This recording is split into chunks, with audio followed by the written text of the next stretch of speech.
La section suivante traite de la façon dont le gouvernement achète ses biens et services.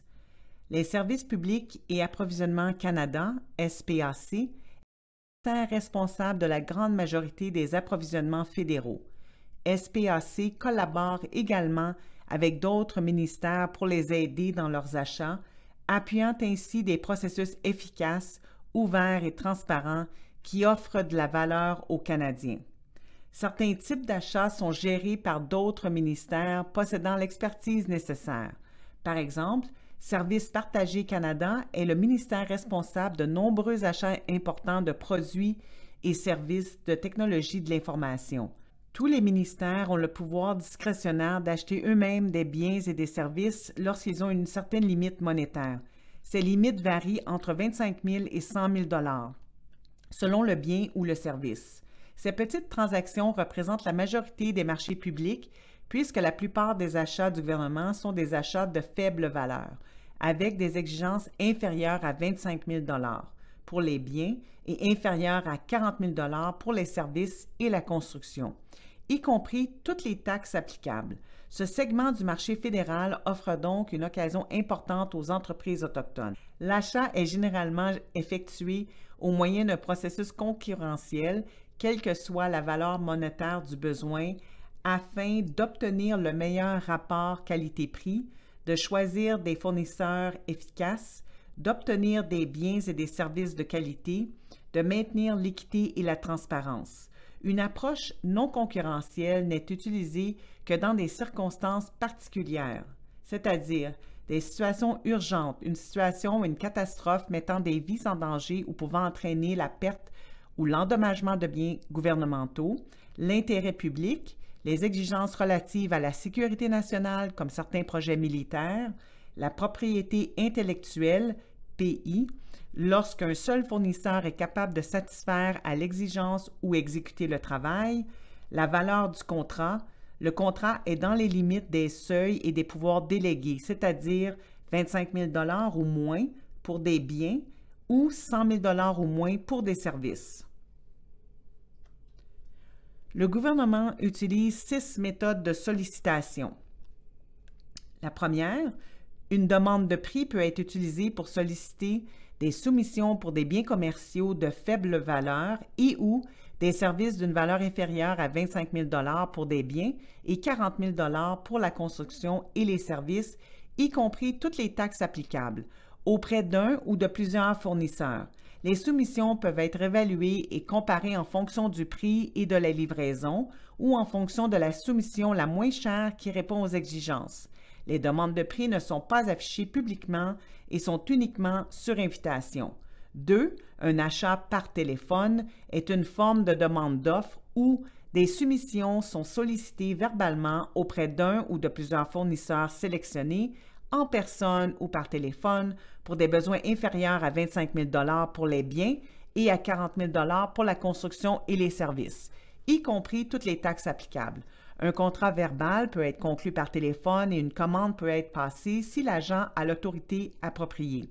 Une confirmation écrite du soumissionnaire n'est pas requise pour les soumissions par téléphone, mais l'agent de négociation des contrats doit consigner les détails de la soumission par téléphone dans le dossier d'approvisionnement et la commande doit être confirmée par écrit en remettant le document contractuel et en fournissant une copie à l'entrepreneur.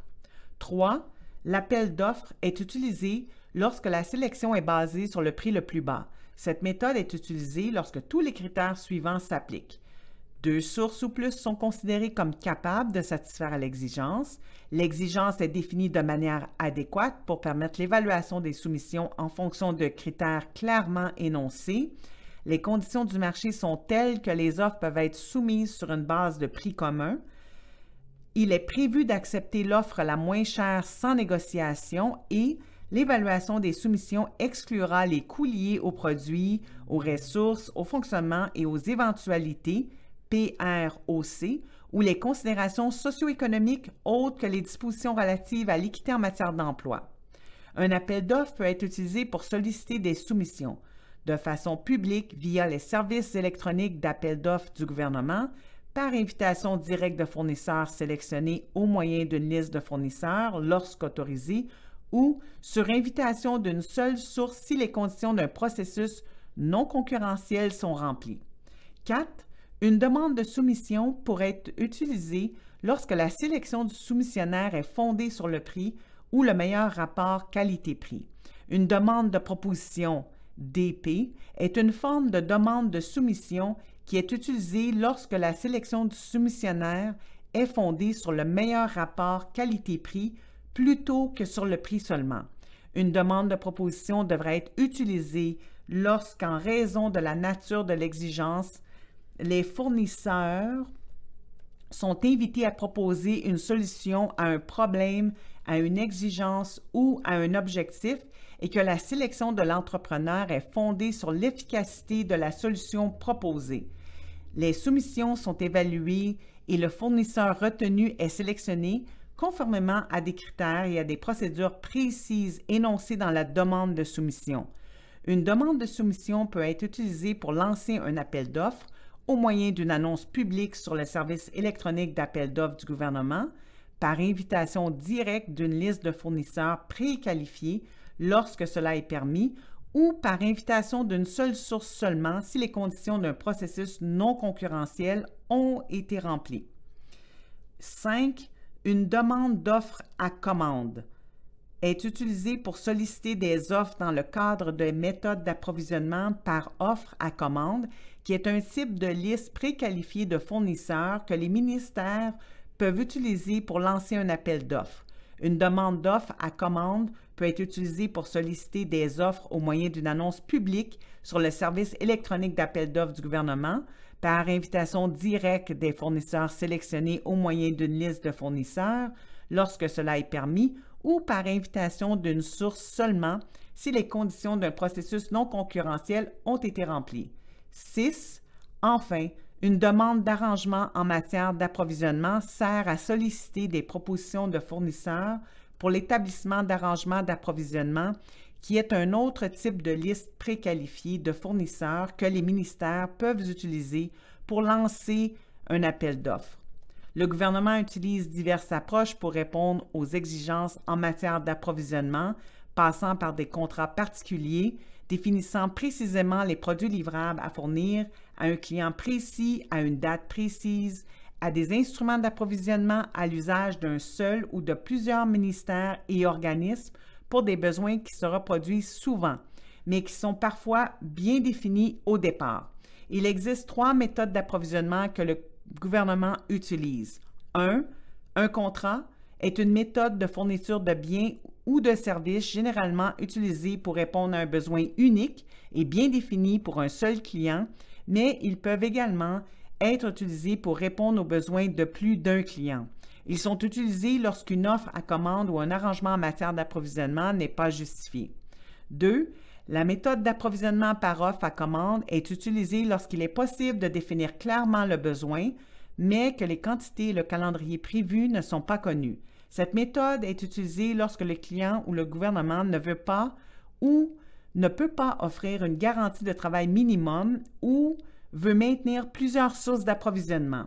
3. Un arrangement en matière d'approvisionnement est une méthode d'approvisionnement qui est utilisée pour établir un bassin de fournisseurs préqualifiés pour fournir un bien ou un service dont le gouvernement aura besoin de façon récurrente, mais pour lequel une offre à commande ne convient pas en raison de l'incapacité de définir pleinement le besoin à l'avance et donc il y a un désir de concurrencer le besoin.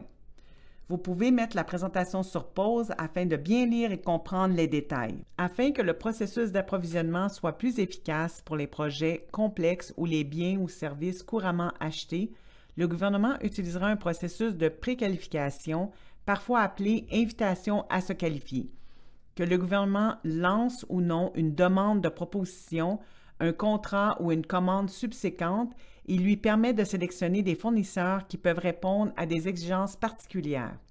La préqualification peut être utilisée ou non pour des contrats individuels, mais aussi sur une base plus générale, par exemple pour les offres à commande ou les arrangements en matière d'approvisionnement, souvent utilisés pour des biens ou des services dont le prix peut être fixé ou ferme, qui sont requis de façon récurrente et qui peuvent être fournis tels quels.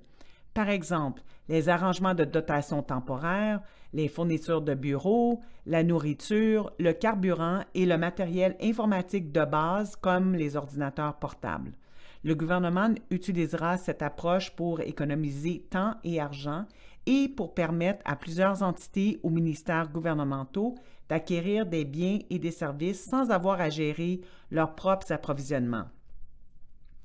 Tous les fournisseurs doivent être traités sur un pied d'égalité et les entités d'approvisionnement ne peuvent exercer de discrimination à leur égard pour quelque raison que ce soit. Le gouvernement ne doit pas exiger le respect des conditions et des qualifications, à moins qu'elles ne soient essentielles pour s'assurer que le fournisseur a la capacité juridique, financière et commerciale d'entreprendre le contrat. Vous pouvez mettre la présentation sur pause afin de bien lire et comprendre les détails. Gestion des biens et services. En établissement des instruments d'approvisionnement préconcurrentiels pour les biens et services couramment achetés, le gouvernement peut accéder plus rapidement aux biens et aux services tout en optimisant les coûts. Les instruments d'approvisionnement préconcurrentiels, aussi appelés instruments d'approvisionnement consolidés, peuvent donner lieu à des offres à commande, à des arrangements en matière d'approvisionnement, à des contrats d'autorisation de tâches ou à des contrats pangouvernementaux découlant des processus de gestion des biens et des services. Ceux-ci sont mis en place pour la fourniture d'un produit spécifique sur une période déterminée, après quoi ils font l'objet d'un nouvel appel d'offres. L'utilisation d'offres à commande et d'arrangements en matière d'approvisionnement est obligatoire pour l'achat de la plupart des biens et services, y compris les groupes de produits inclus dans ce tableau. Le service électronique d'appel d'offres du gouvernement mentionné plus tôt est le système d'appel d'offres du gouvernement du Canada qui permet aux fournisseurs de rechercher en ligne des opportunités. Ce service est disponible sur le site des appels d'offres. Les ministères et organismes fédéraux doivent utiliser le site d'appel d'offres pour annoncer leurs exigences assujetties à l'un ou l'autre des accords commerciaux, alors qu'il peut toujours être utilisé pour d'autres exigences.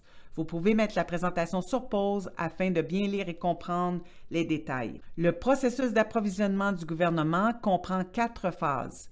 1. La phase 1, la phase précontractuelle, comprend les activités liées à la définition des besoins et à la planification préliminaire des achats jusqu'à l'émission de la solution d'appel d'offres. La phase 2, la phase contractuelle, comprend toutes les activités de la publication de la demande de soumission à l'attribution du contrat et au compte rendu. La phase 3, l'administration des contrats, comprend les activités de suivi du progrès, le suivi de la livraison, le paiement, les périodes facultatives d'exercice ou de quantité, etc. Enfin, la phase 4 ou post-contractuelle comprend l'action finale et la clôture du dossier.